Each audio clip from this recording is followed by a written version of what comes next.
Schuenemeyer from our national setting, United Church of Christ. He is our minister and team leader nationally in the UCC Health and Wholeness Advocacy area. And Reverend Schuenemeyer, we are privileged that you're with us. We are recording this session because we do have colleagues and friends throughout the conference who will watch it later.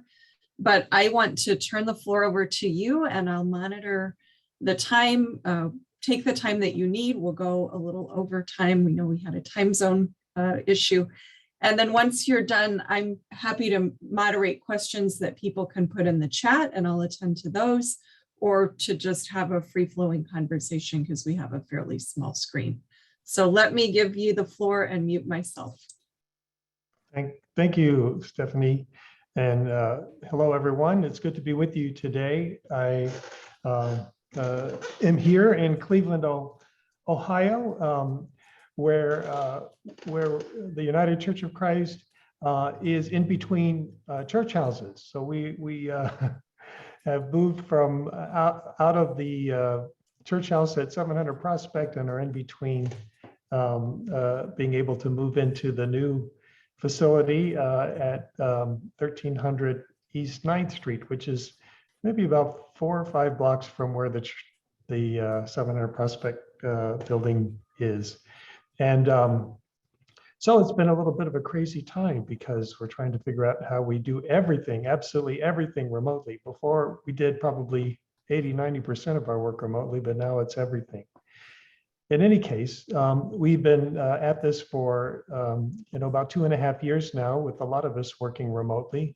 And the Health and Wholeness Advocacy team has been remote all of the time since about all of the staff people who are part of the Health and Wholeness Advocacy team already are part-time and work remotely anyway. So it's been part of our regular MO.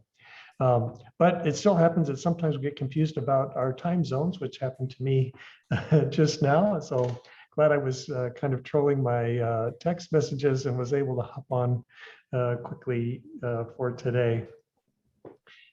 As you know, a lot has been going on in particularly the last year around LGBTQ legislation and other kinds of executive actions across the country. This has not been something that's particularly unusual because I've noticed, at least for the last decade, if not more, there are usually hundreds of anti-LGBT bills that get introduced to legislatures across the country, and which almost never see the light of day. They go into the hopper, they never come out. We monitor them. They might get a small committee hearing, but they don't really get any traction. But over the past year or so, that has really changed, and more bills are getting traction. More bills are getting through the committee process and getting to the floor of legislators. And there are legislatures that are actually passing the bills. And in those states that have more or less trifecta, where all 3 branches of government are headed by the same party or led by the same party, they are being signed into law. And so we're in that phase of where bills get signed into law, and then we have our legal teams file suit against them.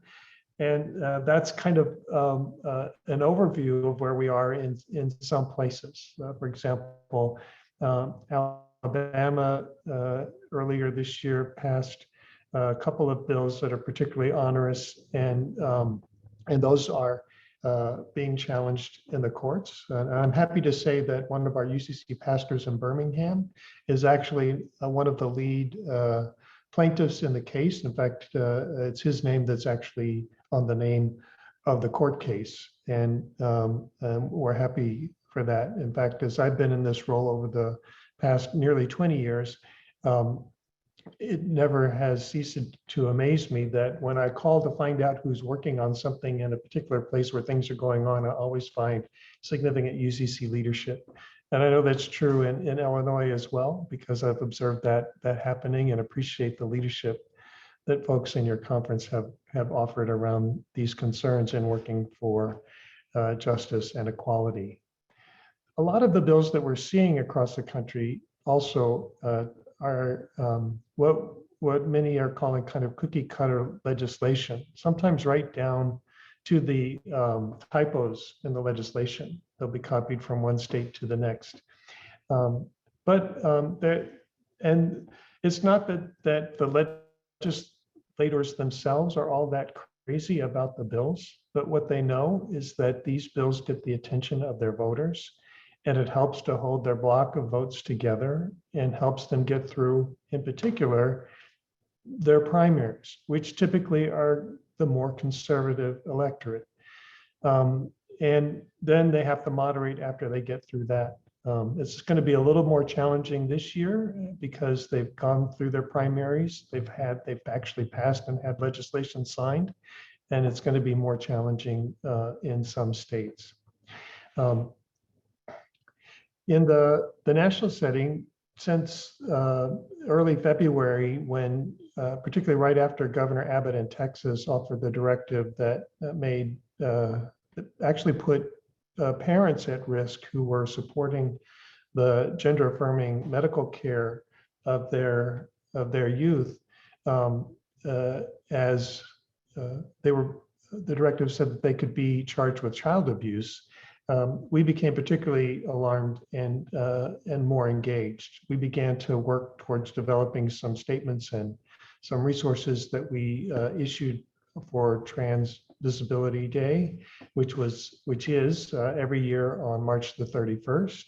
And we've continued to meet, and are hopefully any day now, we'll be rolling out resources for Pride Month that focus on trans and non-binary experience. In fact, about a week before the end of June, Tracy Howe, who is one of our community engagement ministers in Justice and Local Church Ministries, myself, and Andy Lang, who's the executive director for the Open and Affirming Coalition, issued a call for people to take advantage of June, which is typically known as Pride Month, to focus on trans and non-binary experience and to uplift stories and support and solidarity with our trans and non-binary siblings as part of your open and affirming celebrations and as part of your Pride celebrations. We know that there are many issues, and that the issues that are affecting LGBT people aren't just about trans and non-binary experience, but we know that trans and non-binary experience is particularly under attack in this season. And the research is really clear about the kind of vulnerabilities that creates, the mental health issues and other things that are really challenging. And so we want to uplift and make this something that people can respond to. So I want to just give you an idea of some of the things that you can expect from that. And before I do that, I'm just going to type the URL real quick into the chat, where you'll find the resources that we're going to be posting here. And I'll have some others to share with you as we go along as well. So the toolkit will include a number of things. One of the things that we've worked on is we had someone kind of do a research on the various equality sites and kind of review what are the talking points that those sites are recommending that people use. And so we've created a draft of a transgender and non-binary dignity and rights under attack kind of talking points guide with a faith lens. And that will be released soon so that people will have at least some messaging that they can find effective. The conference ministers are currently reviewing a draft of a pastoral letter that I believe the Council of Conference Ministers is going to sign on to, along with the officers of the UCC and the coalition, and that should be issued any day as well. And that will also have some language as well that can be shared with our local churches. We are going to release what we're calling the Beloved by God video campaign. And this is in the same kind of spirit as the It Gets Better campaign, where we're inviting allies to record 30 to 60-second videos of solidarity and support, of affirmation and compassion, and to post them on social media with some specific hashtags. And I will share with you, I think I have that hashtag handy, the hashtags that we're encouraging people to use as they post to social media, so that when we use these hashtags, what happens is it enables us to join conversations that are already existing on the internet and in social media. So we don't create a unique one just for our thing. The unique one would be here at UCC Movement. As you know, UCC Movement really focuses on racial justice, but trans justice is racial justice. So we're very much a part of that campaign as well.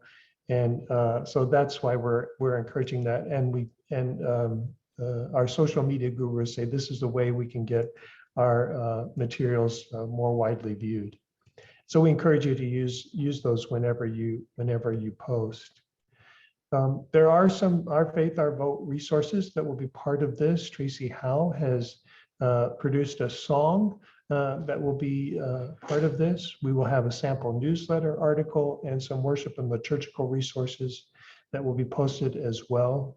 Already on the website is A Witness for Justice by Andy Lang, along with some other statements that we have issued earlier in the year, and some other resource links, including some of the things that UCC Join the Movement has already curated, including a Trans Justice Racial Justice Toolkit.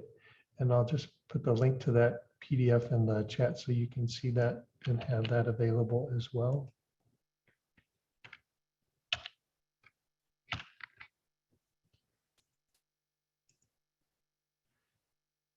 Our hope is by sharing these resources and helping our churches become engaged in the way they want, is a way to kind of overwhelm our communities with love and compassion for our trans and non-binary siblings, and that kind of work can resonate for political leaders as well, to see that there's a strong community of support out there, and really kind of play on people's heartstrings.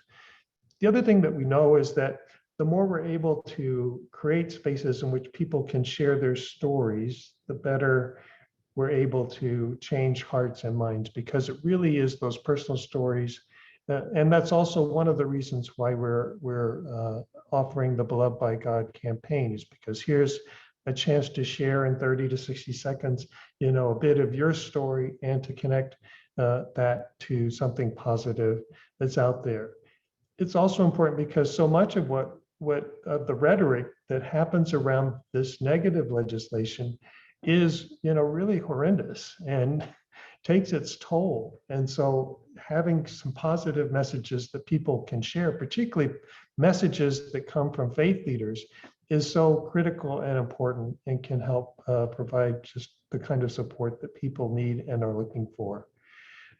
UCC Resources, it has on their website a link for a collection, so you can find the different pieces of information or resources that they have, and we'll be adding, as soon as UCC Resources is able to get up and running in the new facility, some t-shirts and other swag.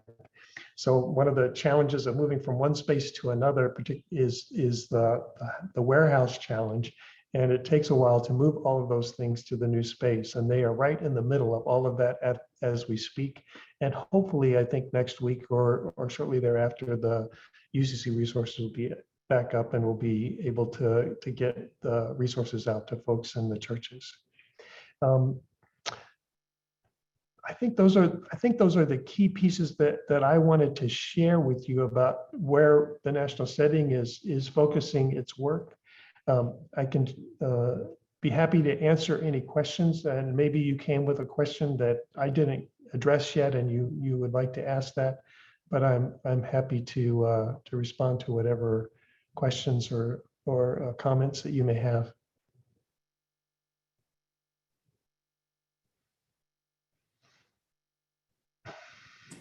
If anyone has a question, just feel free to unmute and pose it or share it.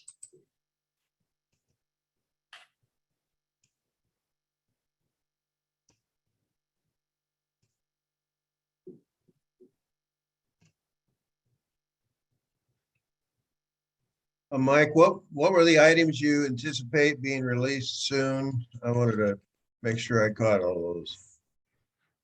I'll just throw them in the chat because it's a long Okay. list. And All yeah, right. so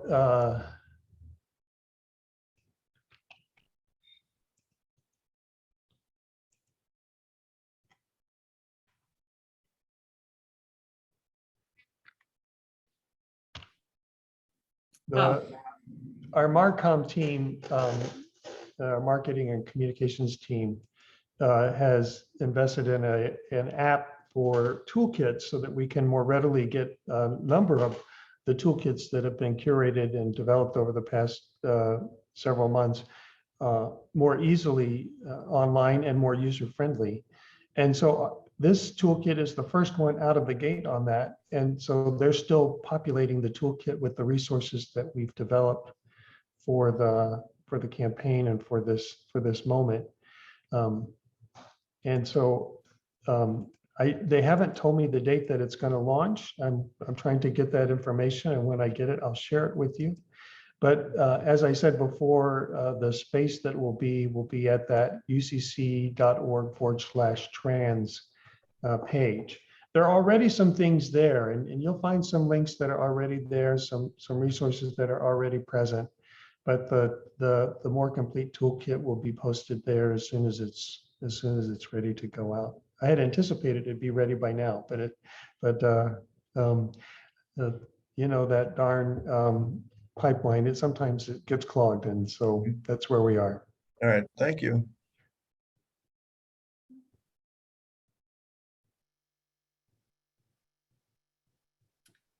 Mike, when you said, you know, as these bills make their way through state legislatures and they're kind of copycat or, you know, down to the typos. But as that happens, you mentioned that, you know, we file suit or that certain people file suit, and mentioned the pastor in Birmingham. Does the national setting have resources in that regard, or is it just an encouragement that those who have the resources to respond do so? So that's a good question. One of the it's not that we have never initiated a suit, but in order to do that, the national setting has to have a clear and compelling interest. And in terms of, you know, how is the national setting harmed? So when we filed suit in North Carolina, marriage equality, we could demonstrate, you know, the harm that our clergy faced because they were being told that they could not offer the rite of marriage, whether or not it was legally sanctioned, that they couldn't offer a religious service of marriage for same-sex couples. And we felt that then violated the separation of church and state, that the state can't tell the church what services it can perform and what rights it can't perform. And the court agreed with us on that. And for that district of the court, we won marriage equality in that area of the country at the time. And then later for the whole country. And the case in North Carolina was actually mentioned in the decision that the Supreme Court made. So we would have to do the same thing in a state like Alabama. And so we are not a party to this particular case. It's another collection of organizations that includes the Human Rights Campaign, ACLU, and a few other legal entities. And there's another lawsuit on another bill that Lambda Legal is filing suit in Alabama as well. Then what we have the opportunity sometimes to do at some point is to file an amicus brief, a friend of the court brief, in which we say why we think the court should rule in a certain way and make a legal argument, you know, from our perspective on why they should do that. And our general counsel office usually handles those cases along the way with that. So we do, you know, use resources in that way in which they would develop those amicus briefs for us. Thank you. I mean, I just think that's a really significant public witness that we're engaged in, whether directly or indirectly, something to be very proud of. And, you know, an appropriate use of our rights as citizens. Pastor Dan has his hand up. Yes, yeah, I do. This isn't so much for Mike, but it's more for maybe Terrell or you, Stephanie. Within the Illinois conference, are there specifically CMA or Fox Valley, are there a network of people that we can call on that would be willing to witness to the ONA issues so that we can, you know, bring outsiders into our churches to talk about those, and especially as we're looking towards the 26th. So You're asking about speakers or preachers or educators? Okay. Speakers, educators, just a network of people that we can tap into to solicit some help on these issues locally, you know, that, you know, I don't personally feel qualified to speak on. So that's what I'm asking. I'll let Reverend Murph answer. That's a good question, Dan. We would have to pull that network together. I don't think that network exists, although in isolated and specified cases and places. No, so we don't have a list that exists, not that I know of, but we could surely take a look at putting something together just to kind of address that. That's a good question. That's a real good question. So we can take a look at that. I am looking to do a special service with our ONA because we are an open and affirming congregation, but it's been a while since I think we've really lifted that up. And I thought it would really be nice to have an outsider, you know, to speak on maybe the challenges going forward. You know, I'm going to have someone from our church speak to the history and how we've come to that. And a few of the gay and lesbian people that are in our congregation, I'm inviting to speak. But I really kind of want someone to kind of push us to challenges into the future. So that's why I'm asking. So if you know of anybody, or if anybody in this forum would be willing to give me some names, I would appreciate that. So. Thank you. We will brainstorm, and we will not let that go. And obviously all of this stuff that Reverend Mike put over in the chat for us is good stuff too. And we'll maybe, Sarah, we can work to start to publicize some of these resources as they come online and become available, so that a wider circle of folks beyond this call have access to a lot of, you know, particularly the liturgies, the talking points, ways of communicating within your congregation. Catherine from CRS has a hand up. Hi, thank you. Yes, I wanted to respond to Pastor Dan. CRS has recently hired their second Bayard Rustin fellow specifically to work in this area. And I don't want to commit her because literally it's her first week. But I also would say that you certainly reach out to us and we can have some conversations, and maybe we have other people within our issue team. We have an issue team of volunteers who've been working in this since January 2021, when we adopted that as one of our platform issues. So we might have some resources for you, but like I said, I'm not prepared to commit that quite directly right at the moment, but feel free to reach out to, anyone can reach out to us at info@communityrenewalsociety.org. I'd love to connect and get you at least on our list for some of those resources that we're developing and sending out. Wonderful. And Catherine, thank you, because that's an important and historic partnership between Community Renewal Society, CMA, Illinois Conference. And so thank you for offering that. That's we're happy to be a part. Yeah. And I'm learning a lot here too myself. So I appreciate it. Others who want to.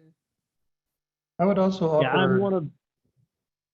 I would also offer that organizations like Equality Illinois, your local and regional LGBT community centers, often have people who are willing to be part of a speakers panel to share, you know, from lived experience, their stories as well, and sometimes those can be really meaningful opportunities as well. And looking at the open and affirming list of churches that you might have in your conference.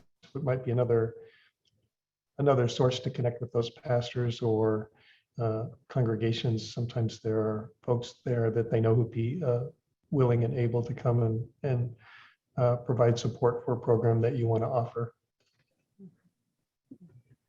Yeah, I can't raise my hand. I'm one of those just on the phone. My question is not an easy thing, but what resources do you have or are you creating to help lessen or prevent tensions between the trans community and various women's groups around sports and Title 19? So there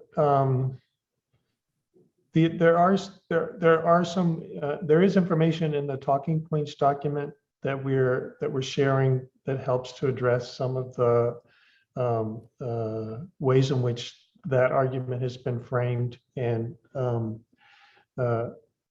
hopefully it will be helpful to folks, in terms of trying to develop understanding around the issues related to sports and youth participation in sports, particularly around trans participation. I would, as soon as that's out, it should be out in the coming week. Hopefully it will be something that will help. But if you find you need additional information and resources, I'm happy to be a resource to help point you in some directions or help you find the things that you need. Beautiful, thank you. I could also say that there has been, some significant research around some of this, and the Williams Institute, which is an institute at UCLA, has, and it's one of the preeminent research institutes on LGBT concerns, has done some work around some of this as well, and I will share a link to their website where you could do some exploring, and you will get the nitty-gritty of the research pieces on that. Yeah. That'd be great. Thank you.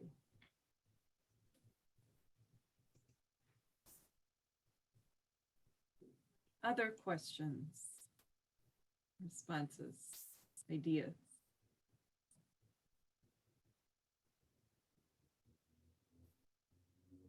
I think for those of us in states where thankfully that this kind of legislation is not coming to the forefront, it can be a question for us about how to hold space with those across the country in states where this is a greater concern.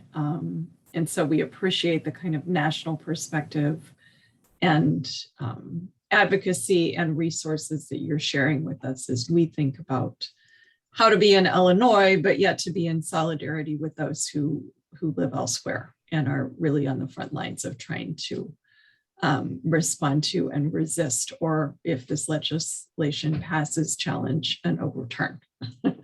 So thank you. And thank you to Sarah for lining this up and for inviting Reverend Schuenemeyer to be with us. Want to make sure that respond to anyone's question or sense of feedback. I'm concerned about articles that I've read that have related a negative decision by the Supreme Court on Roe v. Wade with a potential in the future negative ruling by the same justices on same-sex marriage. And I know it's out there in discussion and hopefully will never become a real discussion. But I suppose your office has to think about that outlandish possibility. Yeah, we do. So a couple of thoughts that I have about that. One is the fact that there was some mention of marriage equality in the leaked ruling. should be enough of an alarm for folks to realize that we're not done. A lot of people felt that once the court ruled for marriage equality, that, you know, gay rights was over and we got them. But we know that that's not the case. We still have a lot of work to do. And we even know in the United Church of Christ, where we have more than 1,700 congregations who have adopted open and affirming covenants, we have more than 4,800 local churches in our denomination. So we know that we're not 100% yet. So we know we have a lot to do even in our own house.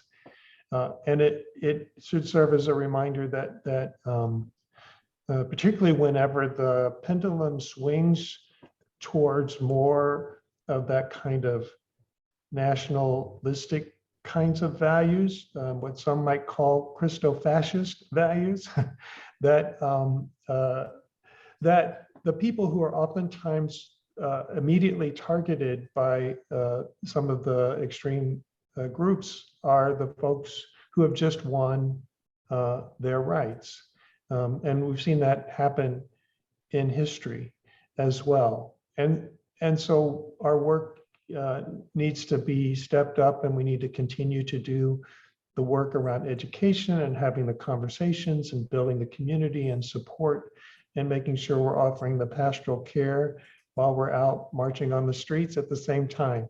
So the work is still very important and critical for us to be engaged in. It's hard to know where the court is going to go with this, and whether they, by putting it out there, they were signaling a willingness to have a case come. But we know that it takes some time for a case to get to the level of the Supreme Court, unless it's really something extraordinary. So marriage equality isn't going to go away tomorrow in all likelihood. But we should be alarmed that the court put that little nugget in their leaked document, and we'll see where that goes. As you know, the General Synod was pretty clear in its support for marriage equality, and so from the national setting, we will continue to support and work to protect the right of same-sex couples to marry in the United States and other parts of the world as well. And we thank you for all you have done to do all that. Thank you. Yeah, I appreciate it. Your support makes it possible.